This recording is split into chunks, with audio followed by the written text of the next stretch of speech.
ഇതിൻ്റെ നാൾ വഴികൾ എടുത്ത് പരിശോധിക്കുമ്പോൾ ഒരുപക്ഷെ മുമ്പ് തറക്കല്ലിട്ടവരും മുമ്പ് കമ്പനി ഉദ്ഘാടനം ചെയ്തവരും എല്ലാമുണ്ട്.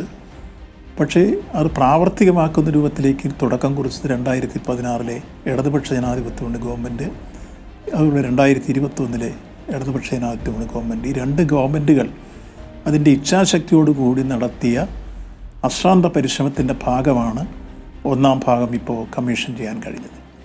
കാരണം ഇത് തുടക്കം കുറിച്ച് കഴിഞ്ഞപ്പോൾ വന്ന പ്രതിബന്ധങ്ങളുണ്ട്.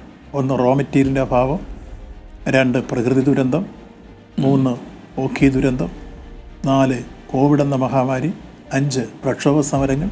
ഇതെല്ലാം വന്നതിന് ഏറെ സഹിഷ്ണുതയോടെ, സമയത്തോടെ, സംയമനത്തോടെ കൈകാര്യം ചെയ്തതിൻ്റെ ഭാഗമാണ് നമുക്ക് ഈ തരത്തിൽ ഏറെ അഭിമാനകരമായൊരു മുഹൂർത്തം സമ്മാനിക്കാൻ കഴിയുന്ന സാഹചര്യം സംജാതമായത് എന്നെടുത്ത് സൂചിപ്പിക്കുകയാണ്.